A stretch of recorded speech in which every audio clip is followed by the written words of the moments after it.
start off. Hello, everybody. My name's Emily Darnett. I am a research fellow at QUT. I'm a very proud Palawa woman which means I am descending from Lutruwita, which is now commonly known as Tasmania.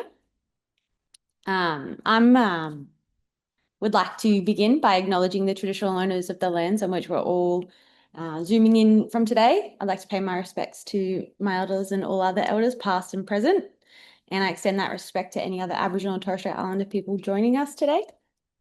I'm zooming in, teamsing in from the Cubby Cubby lands, but usually living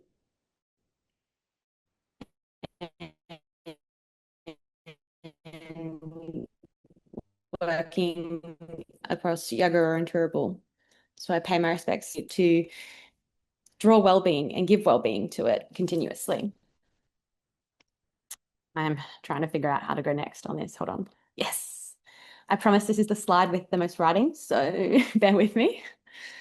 I'll be sharing the methodology today that I did behind my research that explored First Nations people's mental health and higher education experiences and the key outcomes that have kind of emerged from that. I'm in the process of writing it up. It's taking very long since I went a bit rogue on my methodology, but I'll get to that. I'll also be emphasizing I want to emphasize the importance of listening to our First Nations peoples because we have the answers. It's just that colonization and the processes involved with it has invalidated that our answers and our solutions and contest then. So when we start to listen, we will start to have ways forward and see some progress. So I've just put up on the screen cultural responsiveness and cultural safety, since it seems like the discourse in these spaces are getting a bit confused. So these are the APRA definitions, but they're long. So to summarize, cultural safety can only be determined by Aboriginal and Torres Strait Islander peoples, and it's free from racism in our experiences engaging in services. Whereas cultural responsiveness is an ongoing process requiring the person practicing the cultural responsiveness, the practitioner or the psychologist, I guess, in my area of research, to demonstrate humility and reflexivity. And so cultural responsiveness, I guess, Torres Strait Islander peoples. In psychology and mental health care, cultural safety is a bit of a buzzword, but it's also a necessity. So it's important to define these terms and know what we're actually talking about when we are engaging with them meaningfully. So I guess the research questions involved with what I looked at were the barriers and enablers to First Nations people's experiences in accessing psychologists and mental health services, barriers, enablers, and experiences at higher education, and importantly, what do First Nations people feel mental health practitioners need to know about us? This came from my PhD.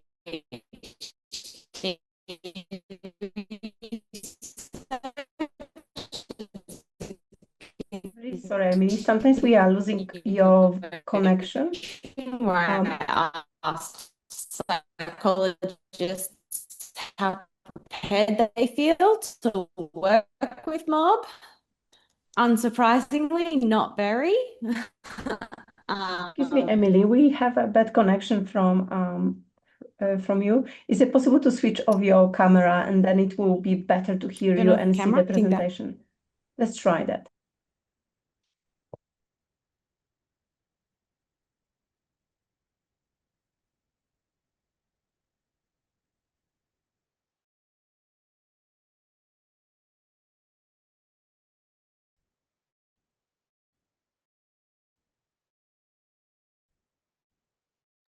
Hi, Emily. Are you still with us?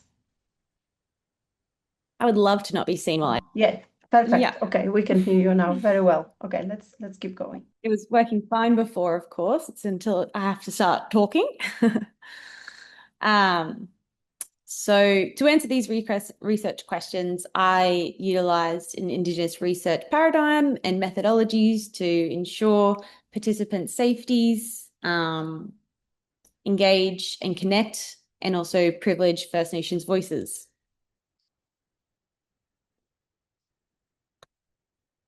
My approach was grounded in relationality and the interrelated entities of research paradigms, where we're all associated with relationships. So Indigenous epistemologies is equivalent to our knowing, and Indigenous ontology is in the form of our ways of being, and these are based upon relationships because our cultural values underpin all things are relational, while our axiology is underpinned by the doing and is based on relational accountability.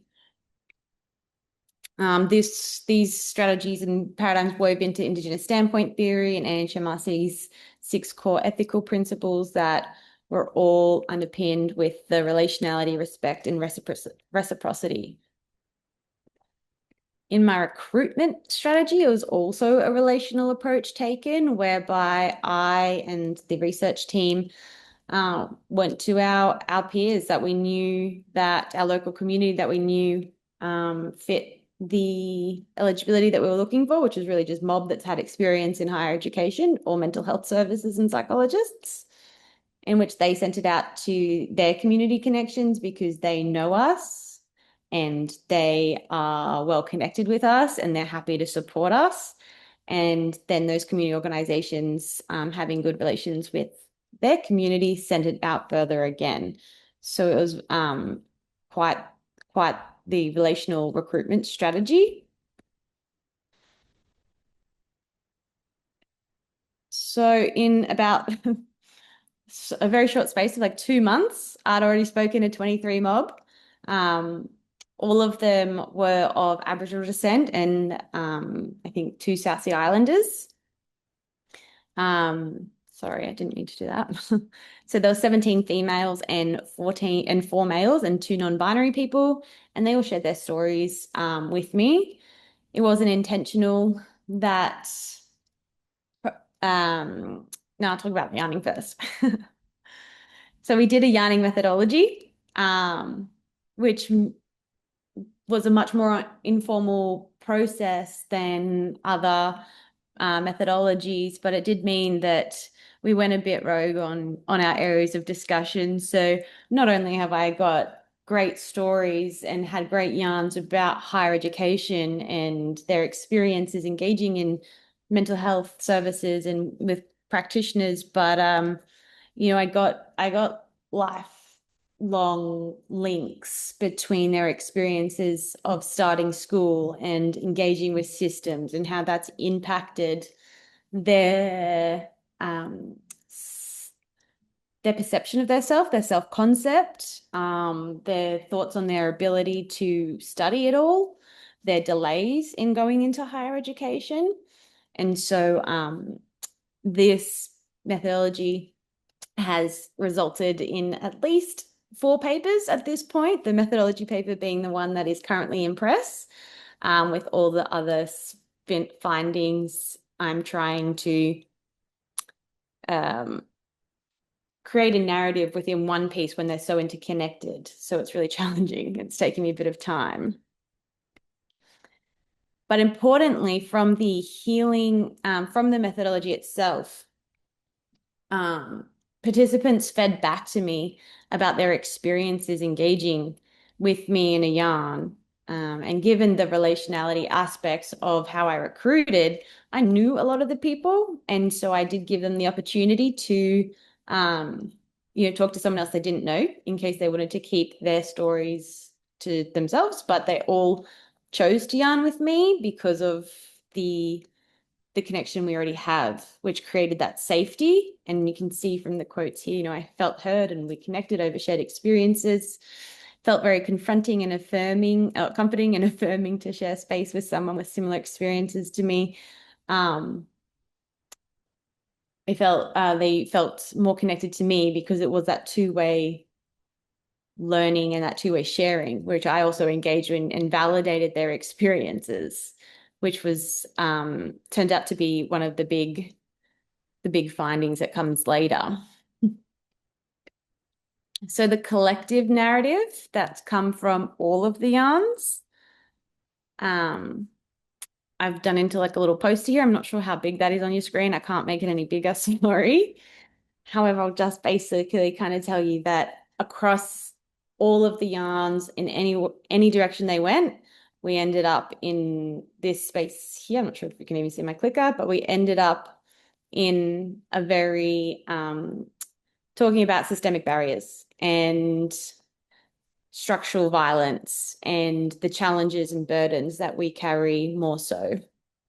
And then you know, with the barriers parts of it, it was all kind of depicted here. And then we move over here where education and neighbours are, and then Indigenous knowledges that they want people to know, which can create so much healing for mob up in this space. So from a mental health perspective in itself, the three kind of main themes that came out were relational practices and safe spaces, barriers to mental health care, and culturally grounded mental health practices. I'm not going to read all this for you guys, but I wanted to give you actual practical insights into what came out in the research so that we can start to build on this a little bit more. But the relational aspects were around, we really want people to demonstrate cultural humility. There was a few people that said, I could tell they didn't know what I was talking about, but they didn't stop me. And then it just got awkward because the psychologist or mental health practitioner was trying to pretend like they didn't know, and then they didn't have a question that was contextualized to follow up with. Um, we really, really, really like validation. Someone said validation is my love language because we are constantly felt like we are gaslit from the day we are born. We're systematically disenfranchised, and our knowledges are said that to be invalidated or we're not Western enough to be included in any kind of things. Our history isn't actually taught to us in the curriculum. So what we're hearing at home isn't connecting to what we're being taught at school. And it is very much we're just being gaslit by the systems over our whole life, which compounds over time and really results in us in that internalized racism that we're now dealing with, which, leads to other things that we're seeing in the media with our increased suicide rates, with our hopelessness and helplessness, our overrepresented in justice systems, and our reluctance to engage with healthcare, surprisingly. So it comes from a very long line of life stories and that colonial realities that we actually experience that is very much missed. We also really like safe spaces and we like to be given a cup of tea. Aunties were very big on that, given a cup of tea when they're engaging with mental health practitioners. And they went and made it themselves, which really made a difference for them. Having that safety signaling of like a painting, but actually meaningfully engaging with the story and choosing it based on the story that it represents in your office was a safety signal for a lot of people. Not having clinical spaces, considering going outside, those kinds of things.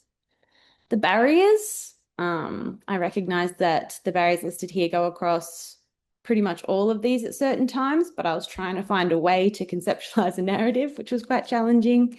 So, we've got our deficit discourses in psychology's Eurocentric rooting in general, the inflexible service models, the regulatory bodies and psychology training in general, very very big barrier to gaining insights of how to work with Indigenous people when they're not telling you in the training. And they're just kind of ignoring it for their own personal discomfort. Then in the organization space, limited voices in the designs and policies and organization models that are kind of employed at the service level.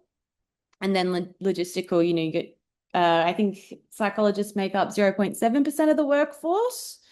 So we're definitely hard to come by.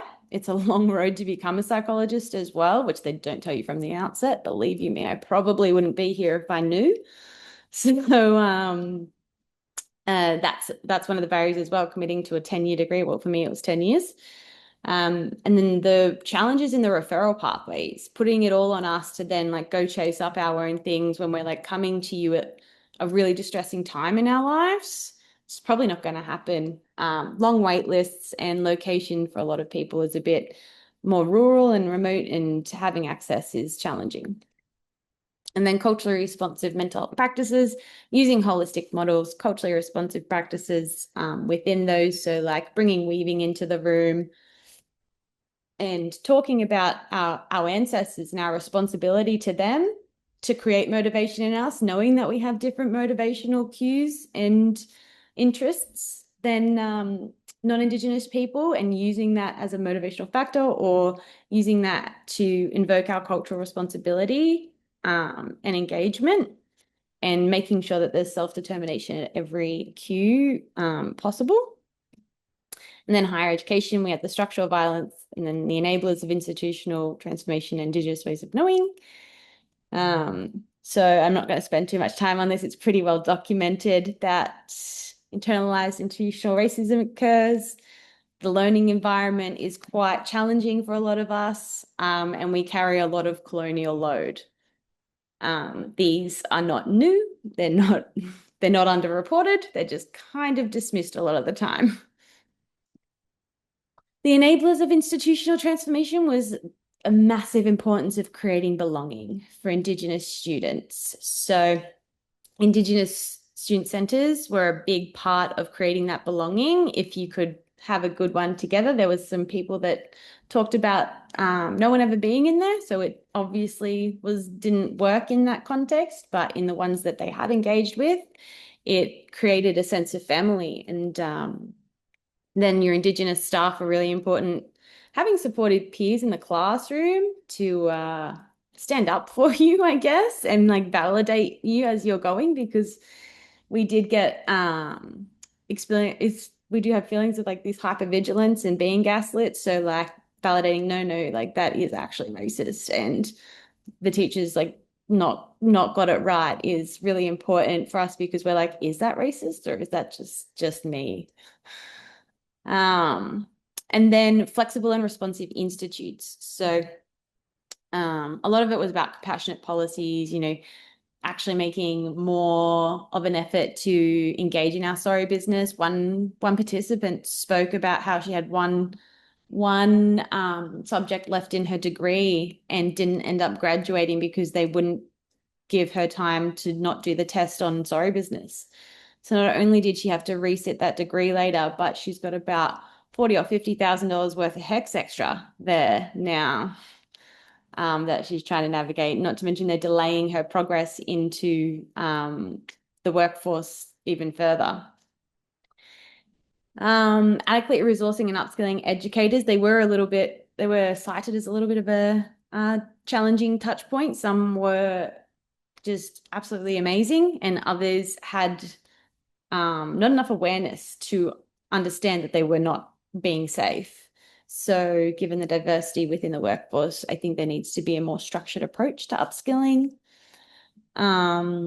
Resource tutoring programs. The government offer Indigenous students tutoring, but it's actioned through the Indigenous centres usually. And if they have high turnover, the students aren't receiving the tutoring that they are supposed to. Obviously, money helps, so give us scholarships, please. And looking more for educators to have culturally responsive indicators of success in their metrics to demonstrate that accountability.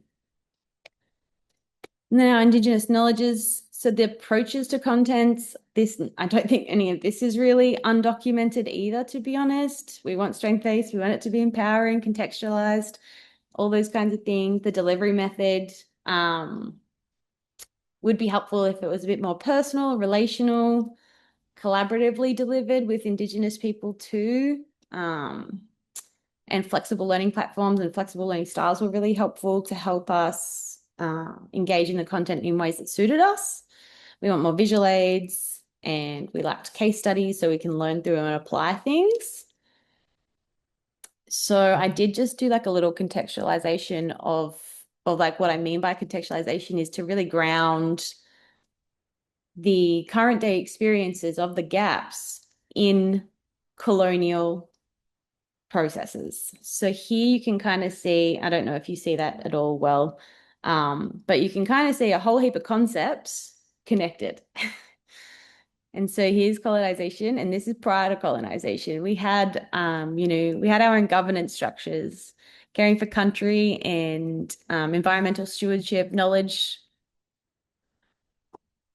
I can't remember what it says, and knowledge systems and ways of knowing, and kinship, relational and social structures, language and cultural experiences, healing, well-being, and spiritual practices. And then out there we have more of those kinds of elements that fit under those main kind of themes and sub-themes, for a lack of better thought process into what to call them. But they go across different ways. And, we had a fully thriving society prior to colonization, which some people just really don't recall. We are the oldest living culture in the world for a reason. We've been adaptive, we've been reflexive, and we continue to be, which is why we're coming back up. And then on the next slide, you can see that this is the bottom half of it, where colonization is kind of up here now, and the processes of colonization that have led us to the experiences that we're currently having. So when I'm talking about contextualizing, I'm talking about linking, the experiences of lower incomes, or us being, a higher suicide rates, in racist government policies, in the fact that our parents and our grandparents were stolen, and we do experience much more of that intergenerational trauma and that trauma response, that we don't generally have the resources to emotionally regulate, because the system that teaches us to emotionally regulate is so Western and we don't trust it. So it's like all of these different connections that need to be highlighted when we're teaching these things. And then this is just a list of what came out as psychologists needing to know. There was actually a surprising element around coercive control and domestic violence. We, as Aboriginal women, are actually primed some of the most at-risk people of being coercively controlled and being exposed to domestic violence, given the oppression and the intersections that we fit under or sit within. And that needs to be, I think, coercive control as a experience needs to be more widely talked about and understood in practice, and when we're receiving it, but as an Indigenous concept as well, and how that may look and show up. Obviously, intergenerational trauma, our trauma responses, modeling as well, role modeling, is really important to consistently show up as well. How to hold space, and for the non-Indigenous person to potentially manage their discomfort whilst doing that. We definitely continually have to do that. So I think it's about time some other people try. Yeah, and there's just a few other ones there. I think that should be it. Thank you so much, Emily. Thank you. We'll move questions to our Padlet, but it was very interesting presentation and very important, especially in a psychology space. You want to help your community, you want to help people, and that's true. We are using completely different system and approach. So I hope your future research will be well known in Australia and outside as well. Thanks. Good luck.